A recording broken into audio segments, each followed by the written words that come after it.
So as we discussed in our last video that America got its independence in 1783 with the Treaty of Paris, and then in 1787 they drafted their own constitution, which was ratified in the next year, means 1787. If you remember, the core principles of the American revolutions were guided by enlightenment, right? Let me just write here for your understanding. The guiding principle was enlightenment, which included right to life, popular sovereignty, separation of power. These all the things. But um, from the ratification of their constitution up to 80 years until 1860, the principles of American Revolution, the American Constitution, which largely says that all men were created equal, was felt hollow to most of the American citizens. Why? Because they were slaves. Most ironically, if you can remember, if you can recall the names of the leaders of American Revolution, like Thomas Jefferson, Washington, they fought for the independence of their country. They were the upbringer of the Enlightenment ideals, but they were also slave owners.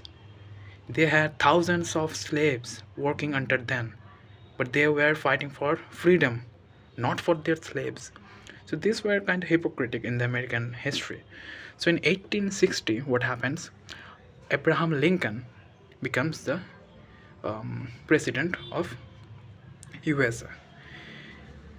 Before his election, before every elections, leaders, they publish their thoughts, their ambitions in a manifesto, that if I won, I will do these kind of changes, I will do these kind of things.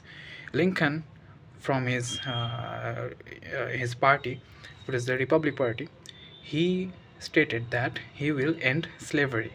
There was a reason why he actually took that initiative. It was because the whole American continent that was increasingly getting divided into two spheres.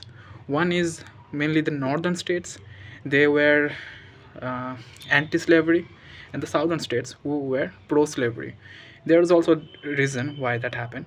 It's because the northern states, they were more industrialized, so that's why they were relied on the federal government for heavy spending on their infrastructures, protective tariffs, so that they can thrive their industries. But the southern part, they were mainly plantation based, and in those plantations, those gardens, those sugar fields, the cotton fields, thousands and millions of slaves were working under the owners. So they resisted the abolition of slavery. And now, till now, the America, as we know right now, is not. They did not used to exist at that time. America was still confined only on the eastern part. The western part were known as the Wild West. So now, as the population is increasing, now you need more resource, more land, more timber from the forest, so you're clearing the forest, and new states are emerging. Now new states have two options: either you can join with the northern union, which was anti-slavery, or you can go with the southern one, which was pro-slavery. So negotiations, persuasions, manipulations used to take place to invite states to their camp. Now in 1860, after the election of Abraham Lincoln as the president, in December, 1860 only, in December, seven such southern states, they secede from the union. They said, we're forming our own union, will they will form also. That would be on I think 1861. They will name it Confederacy, or it's a Confederation of America. So these seven states, they formed the Confederation of America. They got seceded from the Union. Now, Abraham Lincoln was very pragmatic politician. His primary goal was to keep the nation as an one particular state, not two divisions, like one north, one south, one is pro slavery, one is anti slavery. He wanted the whole nation to be one. In 1862, so after that, in April actually, the officially civil war will start officially with the fire on Fort Sumter. I think the spelling is this Sumter. Sumter, it's not feeling appropriate, maybe somewhere. So with the fire of Fort Sumter, the official civil war started in September, 17 September 1862. In the Battle of Antietam was the single bloodiest day in American history till now. In that particular day, 27,000 men were killed in that battle. And after that, in 1863, Abraham, he published his Emancipation Declaration. There, he proclaimed that all the states who were in rebellion, particularly these seven states, if the Union wins, I mean, if Abraham Lincoln wins, all the slaves of these rebellious states would be freed. So he practically used the issue of slavery as a moral cause, a moral justification to save the Union. Even in one speech, he says that if he could save the Union by freeing all the slaves, he would do it.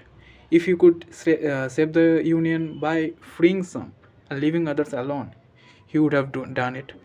And if he could save the Union by freeing none of them, he would have also done it. So his primary goal was to save the Union, not to free the slaves.